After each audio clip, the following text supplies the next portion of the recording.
নেপালের অন্তর্বর্তী সরকার সংসদ ভেঙে আগামী মার্চে সাধারণ নির্বাচনের সিদ্ধান্ত নিয়েছে। এই সিদ্ধান্তের মাধ্যমে দেশটি পুনরায় গণতান্ত্রিক প্রক্রিয়ার দিকে অগ্রসর হবে। অন্তর্বর্তী প্রধানমন্ত্রী ও সংশ্লিষ্ট কর্মকর্তারা জানান, নির্বাচন শান্তিপূর্ণ ও স্বচ্ছভাবে অনুষ্ঠিত হবে এবং দেশের স্থিতিশীলতা বজায় রাখা হবে।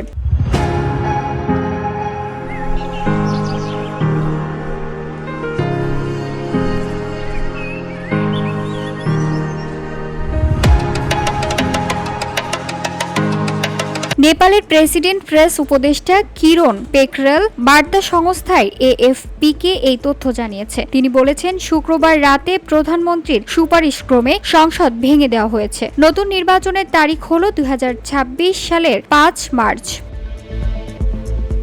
শুক্রবার রাতে প্রেসিডেন্ট রামচন্দ্র পাউডেল সেনাপ্রধান এবং জেএনজি আন্দোলনের নেতাদের সঙ্গে বৈঠকের পর সাবেক প্রধান বিচারপতি সুশীলা কার্কিকে অন্তর্বর্তী সরকারের প্রধানমন্ত্রী হিসেবে নিয়োগ দেওয়া হয়। রাত 9টায় তিনি শপথ নেন। এই সরকার 6 মাস মেয়াদী হবে এবং তাদের কাজ হবে নতুন নির্বাচন আয়োজন করা। নেপালের প্রেসিডেন্ট প্রেস উপদেষ্টা কিরণ পেকরেল জানান, প্রধানমন্ত্রীর সুপারিশক্রমে সংসদ ভেঙে দেওয়া হয়েছে এবং নতুন নির্বাচন মার্চে অনুষ্ঠিত হবে।